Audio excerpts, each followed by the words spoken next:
Amawulire ku Kugenda mu mukaga katonizi 3 BT Pharma gakusomerwa Joan Navubya gakutusibwako DFC Bank. Nze Joan Navubya. Okukungubagira mu Nakatemba omuyembe eri yakiikirirako Lubaga South mu Parliament Kato Lubwama Mukiibi babadde nga baluganda era Amwogeddeko bw'ati. It's going to take us time okuzaawo omuntu nga Kato Lubwama.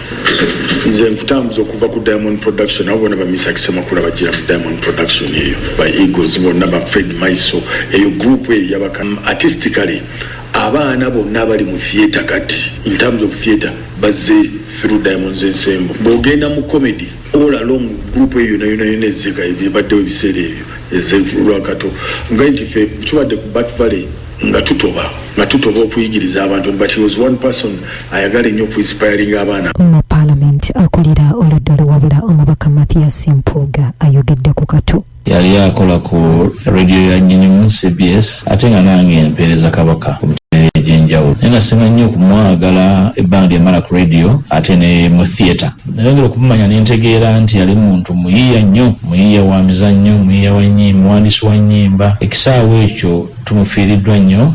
Parliament ayinza okuba teyakola bya naggwano naye okujja kwe okwewuunyisa abantu abangi nkakasa nti kwazaamu abantu abaali bateewulira abo bateematira abatalina buvumu kyaba w'amaanyi nabo okwongera okugoberera ebyobufuzi.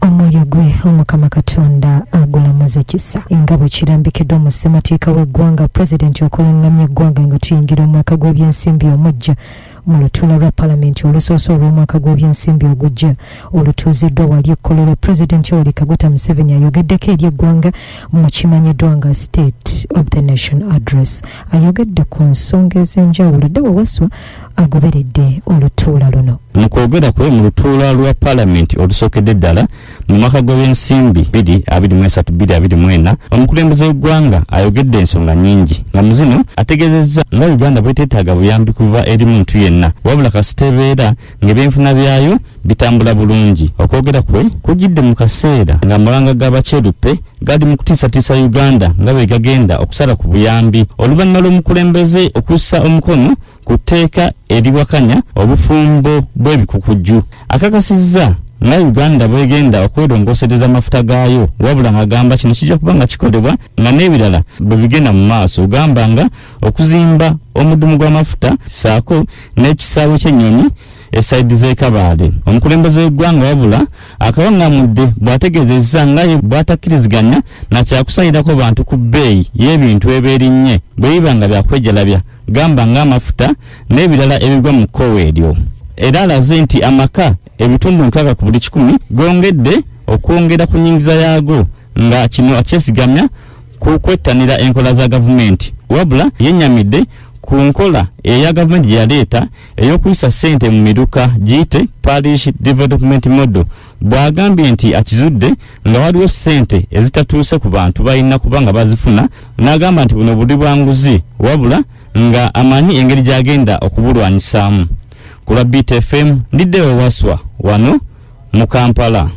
Bannabyabulamu ku disitulikiti y'e Masaka nga bakwataganye ne bannabyabulamu abakolera wansi w'ekibiina kya Korean Foundation for International Health Care batandise ku nteekateeka y'okuzuukusa abasawo b'okubyala bamanyiddwa nga ba Village Health Teams VHTs okuyambako mu nteekateeka y'okulwanyisa okubalukawo kw'ebirwadde wansi mu bantu.